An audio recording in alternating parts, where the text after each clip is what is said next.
So my name's Reptile Ryan. I'm with Hands On Wildlife Safari. I'm one of the many animal trainers and handlers that Hands On has.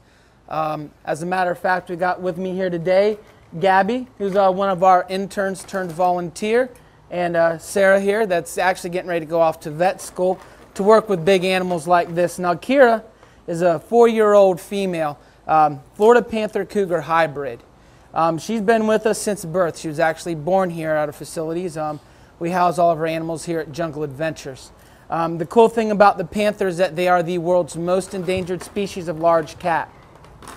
Now you see her look around a little bit every once in a while because, well, she's going to see things going on, people moving in the background, film crews, birds, snakes. Her eyes are very attuned to that kind of thing.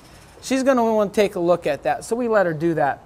But as you guys can see, they're a massively vicious animal. We love Czere here. She's done a couple of TV shoots for us and things like that with different organizations. But the fact that we've been able to raise her from a cub is very great. Unfortunately, we can't continue to do stuff like this without help from sponsors, mostly from people who donate money to us to allow us to still do this, so we can educate other people about this animal. Because unfortunately, the only thing that's going to bring this cat back from the brink of extinction, I pretty much believe, is going to be education. It's helped us so far with the eagles, with the alligators, and everything else. Educating ourselves and other people. Did you guys know that the #2 killer of the Florida Panthers in the United States is actually cars? The #1 is the fact that we're taking out their houses. They can't live in the woods. This little girl right here in the wild, she's going to want about 100 to 125 square miles for her roaming area. That's so she has enough land to roam, enough to hunt, and a place to raise her cubs when she has cubs. The male's going to want 200 square miles. Unfortunately, we built our houses where they don't want to live there anymore. So now they're forced to be near each other. One male panther comes across another male panther, one will die. One will kill the other to take over that territory. So we've done that. Yes, you're being very good, Czere. Yes. Now, a couple of things about Florida Panthers that a lot of people don't realize, because I mean, let's face it, how often do you get to get this close to one of these animals? Is the fact that their paws, now she's going to let me touch her paws a little bit, but their paws are actually webbed. You can't stick your finger through. What? Yes, that's me. Yes, I love you too. But having webbed paws allows them to walk through the marshes without sinking down in the muds of our Everglades, which is where the highest majority of these cats are.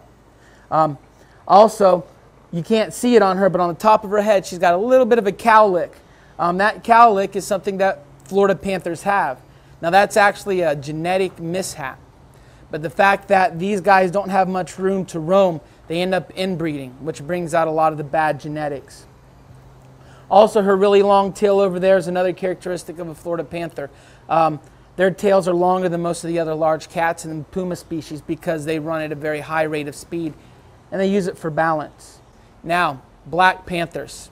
Unfortunately, there's no such thing. Black panthers have never ever been documented in the wild or seen. They say that panthers don't have the genetics to actually have the all-black gene, but they do have a cousin called a jaguar and the leopard, both in the puma species, that do have the genetics and are commonly born all black. Now, some of those have been let loose, and actually the jaguar, I believe it is, used to roam all the way down into this part of the United States a long, long time ago. So it's very possible there are remnants around, and that's what people are seeing. But 9 times out of 10, what you see is this animal with a heavy dirt on its coat stuck to that oily layer. That's her water repellent. Ooh, nice yawn. See them big old teeth in there? And about dusk and dawn is when these guys move, low light situations. And when they move extremely fast, it's very hard to get a good look at it. So people automatically assume that it is black. And that's where Black Panther comes from. But they're not really real. Nobody's ever had one. Like I said, mostly jaguars and leopards. Hi, Czere.